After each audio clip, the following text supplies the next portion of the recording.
आप सभी का स्वागत है हमारे चैनल सूर्य स्टार में।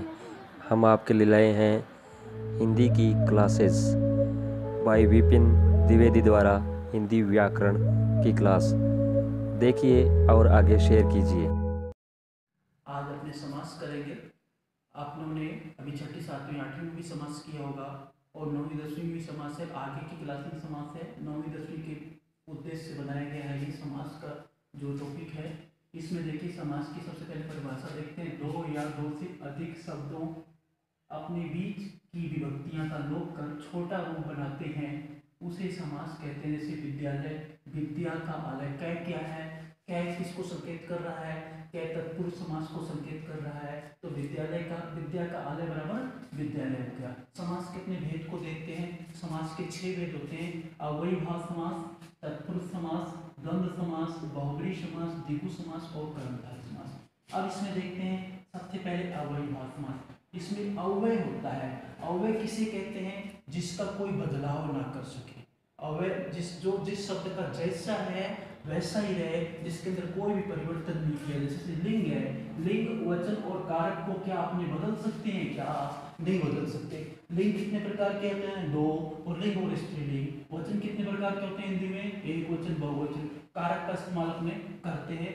तो ये किसमें कौन सा समास है? अव्ययीभाव समास। तो इसमें काल नहीं बदलता। काल का मतलब समय होता है। काल का मतलब क्या होता है? समय। समय नहीं बदलता, जैसा है वैसे ही रहेगा। यथाशक्ति। यथा क्या है? यथा यथा यथाशक्ति के अनुसार। तो अपने इसमें क्या विग्रह करेंगे तो क्या बनेगा? शक्ति के अनुसार। तो भरपेट का क्या बनेगा? पेट भरकर। ये क्या है? ये उपसर्ग भी। इसमें क्या अव्यय है और उपसर्ग है। उपसर्ग और अव्यय। उपसर्ग और अव्यय का क्या करते हैं? अपने बदलाव नहीं कर सकते। तो ये सारा का सारा अनुकूल भी उपसर्ग है। तो उपसर्ग जो लग करके क्या होता है? अव्ययीभाव समास में भी पाया जाता है। इसके बाद अपने देखते हैं तत्पुरुष समास। तत्पुरुष समास होता क्या है? पहले इसको ये जानेंगे तत्पुरुष समास के बारे में। तत्पुरुष का मतलब होता है श्रेष्ठ पुरुष। श्रेष्ठ पुरुष क्या होता है? ईश्वर। ईश्वर से बड़ा कोई नहीं है। तो इसमें तत्पुरुष को अपने संज्ञा भी कहते हैं। जैसे संज्ञा, जैसे व्यक्ति वस्तु स्थान के नाम को संज्ञा कहते हैं। पुल्लिंग, पुल्लिंग है ये तत्पुरुष समास का मतलब होता है पुल्लिंग। और मत्स्य पुराण में इसको कहा गया कल्प या समय को कहा गया है। तो ये तत्पुरुष समास का मुख्य अर्थ क्या होता है वो मैंने बताने का प्रयत्न किया। इसमें क्या होता है? दूसरा पद प्रधान होता है। अब इसमें पहला पद प्रधान था अव्ययीभाव समास में, इसमें दूसरा पद प्रधान पाया जाता है। और इसमें लिंग वचन दूसरे पद के अनुसार बदलते हैं। जैसे तुलसी कृत, तुलसी कृत। कृत का मतलब होता है रचना। कृत शब्द का मतलब क्या होता है? रचना। और तुलसी के द्वारा रचना, तुलसी के द्वारा। इसमें कौन सा समास का इस्तेमाल किया गया? कर्ण तत्पुरुष समास है। हवन सामग्री, हवन के लिए सामग्री, हवन के लिए सामग्री। तो इसमें कौन सा है? कारक का इस्तेमाल किया गया के किसको संकेत कर रहा है? तत्पुरुष समास को। धर्म विमुख, धर्म से विमुख। से किसको संकेत कर रहा है? तत्पुरुष समास, धर्म से विमुख। आगे पढ़ते हैं अपने द्वंद्व समास। द्वंद्व कहते हैं जैसे कि अपने देखते हैं जिसमें अपने को पता न लगे कौन सा सही है कौन सा गलत है, अपने किंग कर्तव्य मूड हो जाए, अपने सोचने को विवश हो जाए, तो वहां पर द्वंद्व समास पाया जाता है। जैसे कि दोनों पद प्रधान होते हैं। अभी तक इसमें अव्ययीभाव समास में अपने पढ़ा था पहला पद प्रधान होता है, ठीक है। इसमें पढ़ा था अपने द्वितीय पद प्रधान होता है। इसमें ये होता है कि दोनों ही एक तरह से बड़े होते हैं, दोनों ही पद में प्रधानता पाई जाती है, इसीलिए इसमें द्वंद्व समास पाया जाता है। जिन शब्दों में दोनों पद प्रधान होते हैं उन्हें जोड़ने के लिए योजक चिन्ह, योजक चिन्ह जो माइनस का चिन्ह होता है इसे योजक चिन्ह बोलते हैं। जो क्या करता है? एक शब्द दूसरे शब्दों को जोड़ने के लिए काम आता है, उसे योजक चिन्ह करते हैं। तो योजक चिन्ह का प्रयोग भी किसमें समास होता है? द्वंद्व समास में पाया जाता है। तथा या का प्रयोग होता है। या का भी प्रयोग किसके अंदर पाया जाता है? द्वंद्व समास में पाया जाता है। और का भी प्रयोग किया जाता है। और क्या शब्द होता है जो दोनों को जोड़ने के कार्य करता है? माता पिता, माता के बीच में कौन सा चिन्ह है? योजक चिन्ह है। दोनों शब्द अपने अनुसार बड़े हैं, माता भी अपने अनुसार बड़ी होती है, पिता भी बड़े होते हैं, दोनों एक दूसरे के पूरक है, इसीलिए इसमें द्वंद्व समास पाया गया। माता और कौन सा शब्द का लोप हुआ है? और माता और पिता। अपना पराया, इसमें भी कौन सा शब्द का लोप हुआ है? अपना या पराया। तो ये इसमें कौन सा चिन्ह लगा हुआ है? योजक चिन्ह लगा हुआ है। कृष्ण अर्जुन, कृष्ण और अर्जुन, तो ये क्या बन गया? कृष्ण अर्जुन।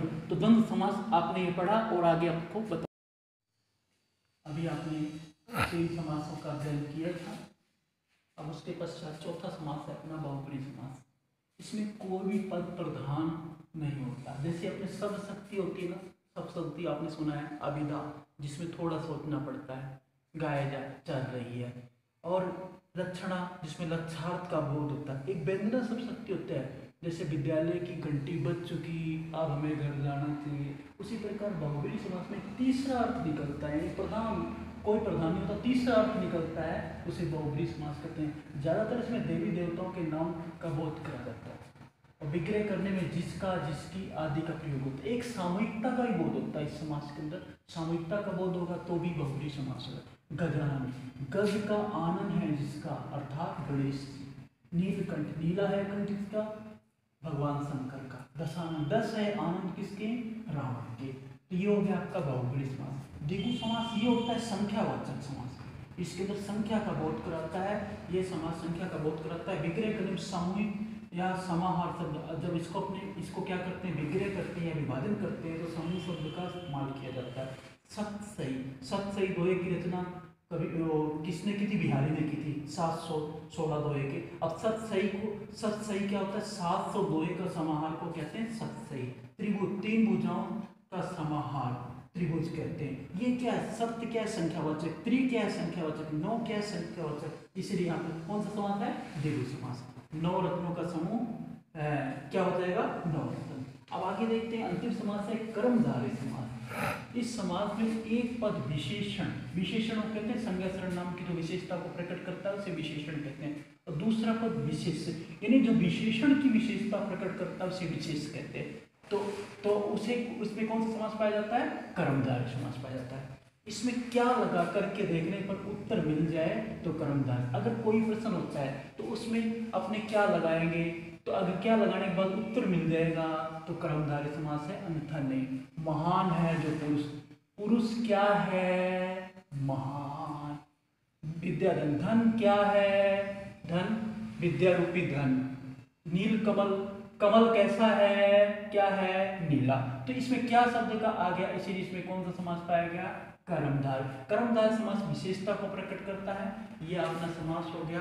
अपने आज इस समास को पूर्ण किया, और आशा करता हूँ सभी विद्यार्थी इसको अच्छी तरीके से पढ़ेंगे, याद करेंगे और छुट्टियों का उपयोग करेंगे, और अपनी जो किताबें हैं उसको डाउनलोड करके पढ़ेंगे, और अधिक से अधिक अपना अध्ययन में व्यतीत करेंगे।